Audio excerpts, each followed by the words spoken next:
So this past Monday night, we got the return of former undisputed WWE champion Roman Reigns. And when they played Roman Reigns music, that entire building went crazy. I thought maybe I was overreacting, but when they played Roman Reigns music and I saw young guys in the front row jumping up and down, screaming and hollering, then I knew it wasn't an over-exaggeration at all. Roman Reigns is the one and only superstar that the WWE has. Roman Reigns is the one and only true superstar in professional wrestling. And his return this past Monday night is all the evidence that we need. Those people sat there and screamed as loud as they could and then went into an entire song just singing the words Roman Reigns. If you would have watched that entire episode of Monday Night Raw, you would have thought that crowd was incapable of even behaving that way. An entire gauntlet match had just taken place. This means at least 5 competitors were involved in this match. And out of all of these guys that made their way to the ring, none of them got that reaction.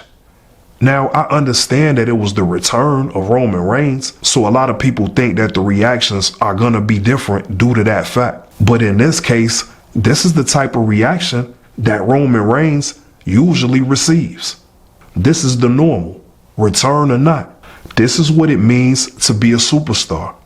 This is the same way that the people react whenever they see The Rock. This is the same way people react when they hear the glass break and they see Stone Cold Steve Austin. I loved every minute of this segment. Now, as great as that was, and it truly was great, except for one thing. Remember last week when I informed everybody that the WWE had just buried Bronson Reed when they let John Cena pick him up and give him the AA? And a lot of people thought I was overreacting. But that's why I'm the host of Worldwide Classic, because I know what the hell I'm talking about. It's over with for Bronson Reed. I was worried last week, and I had a pretty good indication that we were all nearing the end of the untitled Seth Rollins group. What a difference a week makes, because unfortunately Seth Rollins is out of action. But whether Seth Rollins was out or not, this group was over with. For one, it's still untitled. The untitled Seth Rollins group somehow just could not get a name. So that should have been a big indicator that the WWE doesn't even believe in the untitled Seth Rollins group. This is a company and a business. Their job is to make money. In professional wrestling, you make money through merchandise. The untitled Seth Rollins group had no name, which means there was no merchandise to sell for this untitled group. When you hear topics on Worldwide Classic, I understand why it might go over some people's head, because over here, we're talking about real X's and O's, real dollar and cents. If you have a superstar wrestler and you put him in a faction, but you don't even take the time to properly name said faction, this means that the company doesn't have long-term plans for the group. Now, just 7 days after I've said that Bronson Reed was buried, Roman Reigns makes his return. And when Roman Reigns makes that return, the crowd is going crazy. The energy is about to blow the roof off the building. And then almost instantaneously, Roman Reigns came to the ring, had a fight with 2 guys that equal the weight of about 600 to 700 pounds. And he conducted a flawless victory on some Street Fighter Mortal Kombat. Roman Reigns proceeds to whoop the of Bronson Reed and Braun Breaker. Roman Reigns sat there and gave us a 2-for-1 special. These are the enforcers. This is the muscle for the untitled Seth Rollins group. And Paul Heyman has to sit out there on the outside of the ring with this dumb Money in the Bank briefcase that nobody's going to be using anytime soon. But Paul Heyman still has it. And as he's holding on to this briefcase, he's watching Bronson Reed and Braun Breaker both get their ass whooped by one person. As if all of that wasn't bad enough. But this next thing that happened, I couldn't believe that I actually saw it. As Bron Breakker and Bronson Reed started to retreat from the ring, they were cowering, hugging, and comforting each other while being visibly frightened. So, like I said, not only is Bronson Reed buried, but the WWE just pissed on his grave.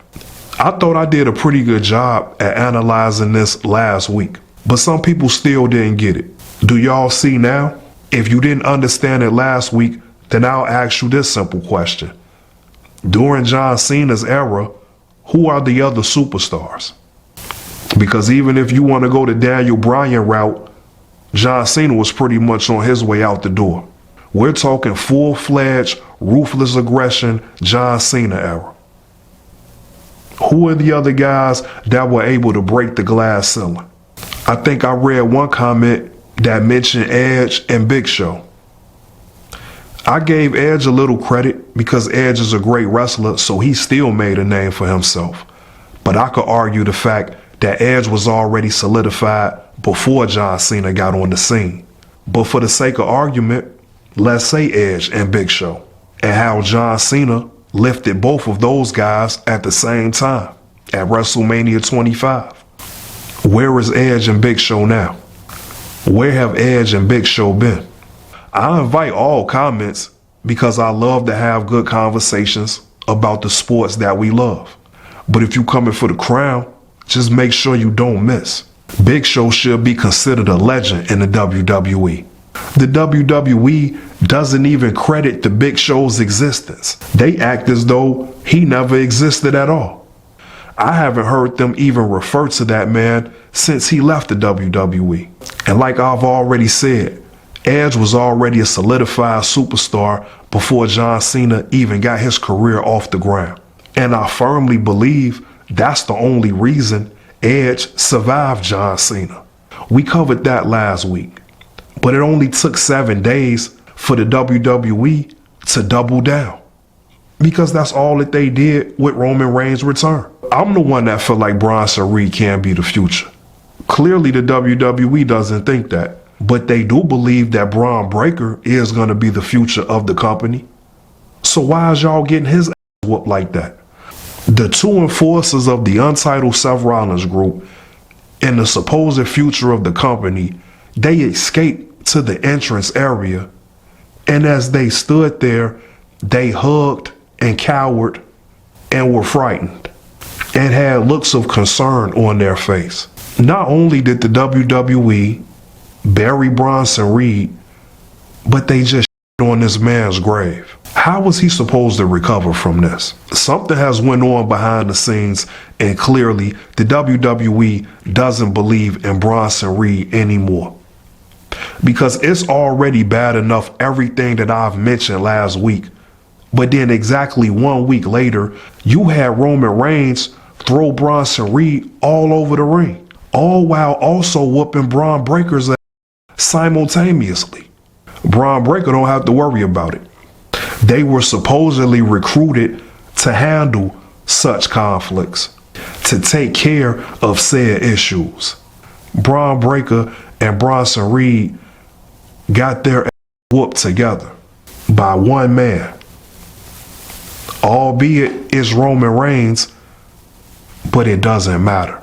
And while Roman Reigns' return was cause for celebration, and it was a great visual and a great moment, at the exact same time, we also just witnessed a funeral and a burial.